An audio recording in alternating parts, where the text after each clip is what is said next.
प्यारे देशवासियों, नमस्कार। 75 साल से हम देख रहे हैं, देश जब से आज़ाद हुआ है, आज़ाद यानी ग्राउंड में आज़ाद तो आज भी नहीं है, लेकिन अंग्रेज़ों को जब से भगाया था, अंग्रेज़ों के चंगुल से जब से देश आज़ाद हुआ है, ऑलमोस्ट 75 साल से, तब से देश में राजनीतिक गंभीरता कहीं भी दिखाई नहीं दे रही है। कहीं भी राजनीतिक गंभीरता नहीं है। किसी भी पार्टी के पास, किसी का भी शासन रहा है, कहीं भी गंभीरता दिखाई नहीं दी है। केवल राजनीतिक दुकानें चलाई जा रही हैं और देश को गलत दिशा में ले जाया जा रहा है। ये हमारे लिए, सबके लिए बहुत ही दुर्भाग्य की बात है। हम सबको सोचना होगा, क्या इनके हाथों में देश को सोच छोड़ करके, आंख बंद करके हम लोग बैठ सकते हैं? ये संभव नहीं है। अगर हम ऐसे बैठेंगे तो देश नहीं बचेगा, देश नहीं बचेगा। 75 साल में कोई जिम्मेदार सरकार तो देश में नहीं रही है। केवल एक अल्पकालीन सरकार थी, यानी लाल बहादुर शास्त्री जी की, बहुत कम समय के लिए रही वो। उसको छोड़ के कोई भी सरकार देश में गंभीर नहीं रही है, देश के प्रति या देशवासियों के प्रति गंभीर नहीं रही है। वो केवल गंभीर रही है तो अपने हितों के लिए, अपनी दुकानों के लिए, यानी कि राजनीतिक दुकानें अपनी जो इन्होंने चलानी है, केवल उसके लिए गंभीर रही हैं। देश और देशवासियों से उनको कभी भी कोई लेना देना रहा नहीं है। और अब पिछले 8 साल से तो बिल्कुल सोने पर सुहागा हो रहा है।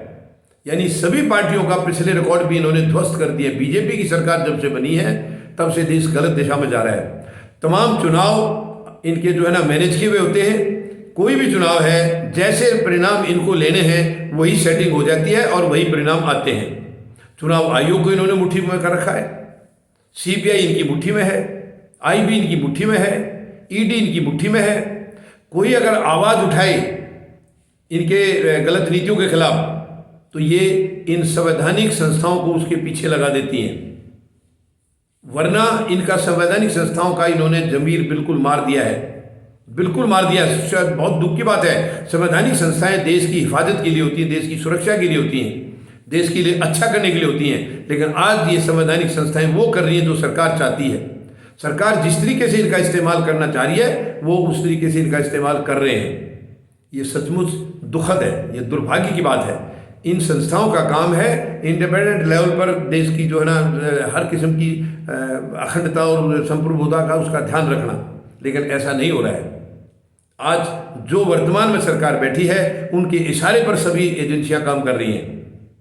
उनके इशारे पर, उनकी इच्छा के मुताबिक ये सारी उनकी इच्छा की पूर्ति कर रही हैं। अब देखिए, चुनाव जो वर्तमान में अभी संपन्न हुए हैं, आज उनकी काउंटिंग ऑलमोस्ट नज़दीक लग चुकी है, ख़त्म होने वाली है। और इसमें जो इनको पसंद था, जो रिजल्ट इनको लेने थे, वही रिजल्ट आ गए हैं। क्योंकि इलेक्शन कमीशन की और सरकार की पूरी तरह से साठगांठ है और कोई सुनने वाला नहीं है देश में। पिछले 2019 के लोकसभा चुनाव भी ऐसे ही थे, पूरी सेटिंग थी। इससे पहले बिहार के चुनाव हुए थे, उसमें भी जो कैंडिडेट जीत चुके थे उनको भी हरा दिया गया था सरकार इनकी बनाने के लिए। तो ये बिल्कुल कहीं से भी इसको सही नहीं ठहराया जा सकता, कहीं से भी जायज़ नहीं ठहराया जा सकता। ये दुखद है। हमें राजनीतिक गंभीरता को सोचना होगा, राजनीतिक गंभीरता को लेना होगा ताकि देश को बचाया जा सके। देश को ये गड्ढे में धकेल रहे हैं, हमें देश को बचाना होगा। भारत देश बहुत ही सुंदर देश है, पवित्र देश है। हमारे टैलेंट्स इतने गजब हैं कि हमारे युवाओं के टैलेंट्स के दम पर जो बाकी के देश हैं वो तरक्की कर रहे हैं और हम केवल गलत छलावे में आकर के हम देश को बर्बाद कर रहे हैं। हमारे राजनीतिक जो है वो देश का बिल्कुल एकदम से बंटाधार करने पर लगे हुए हैं। पूरी तरह से देश को कमज़ोर कर दिया, जातियों में बांट दिया, धर्म में बांट दिया, अमीर गरीब में बांट दिया है। क्योंकि इनके हित उसी से सिद्ध होते हैं। इनके हित तभी सिद्धते हैं जब ये आपस में लोगों को लड़ाएंगे, देशवासियों को आपस में बांटेंगे। इसके अलावा इनका कोई और रास्ता ही नहीं है। ओछी राजनीति करने के लिए यही एक रास्ता है कि सबको आपस में बांटो और फिर राज करो। जो अंग्रेजों की चाल थी वही चाल ये भी सीखे हैं, उन्हीं से सीखा इन्होंने और उसी चाल को ये बिल्कुल गंभीरता से लागू कर रहे हैं। आरएसएस का पूरा एजेंडा बीजेपी लागू कर रही है। जो उस वक्त लड़ाई के टाइम पर अगर वो लोग बहुत ज़्यादा डैमेज नहीं कर पाए आरएसएस वाले, उसको वो अब कर रहे हैं, उस कमी को अब पूरा कर रहे हैं। और ये सचमुच हमारे लिए इससे बड़ा और कोई दुर्भाग्य नहीं हो सकता है कि आज ऐसी मानसिकता के लोग देश की सत्ता पर काबिज हैं। सचमुच ये बहुत गंभीर विषय है, गंभीर इशू है। इसके ऊपर हमें बैठ करके विचार करना होगा, सभी देशवासियों को सड़कों पर आना होगा। इस तरीके से इस सिस्टम को हम आगे चलने देंगे तो कुछ नहीं बचेगा देश में।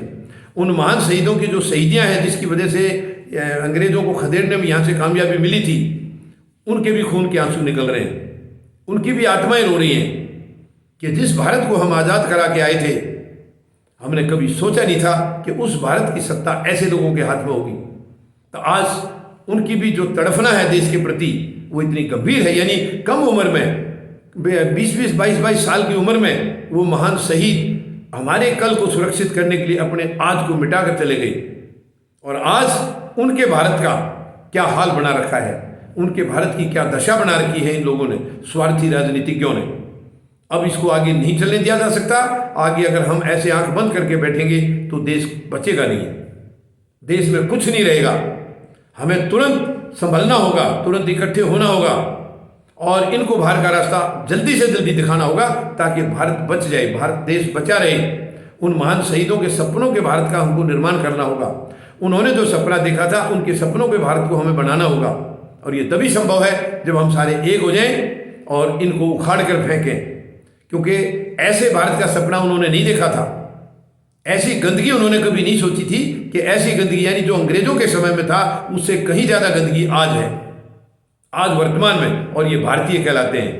तो हमें सबको इकट्ठा होना होगा। मुझे पूरे देशवासियों से मुझे यही अपील करनी है कि प्लीज़ अब बिना देरी के हम सब इकट्ठे हो जाएं, हम सब सड़कों पे आएँ, हम एक बहुत बड़ा अभियान चलाएंगे इस सरकार के खिलाफ, इस पार्टी के खिलाफ, जो कि पूरी तरह से इन्होंने एकदम से कैप्चर करके रखी हर चीज़ को इन्होंने अपनी मुट्ठी में बंद करके रखा है। ये सचमुच दुर्भाग्य की बात है। इस तरीके से हम भारत को कमज़ोर होता देख नहीं सकते, जैसे आज हम लाचार होकर देख रहे हैं। अब आगे हम इस तरीके से नहीं देख सकते हैं। तो मेरी आप सबसे अपील है, आप सबसे निवेदन है, कृपया इसको गंभीरता से लें और देश को बचाने के लिए सड़कों पर आएं। धन्यवाद। जय जवान, जय किसान, जय हिंद।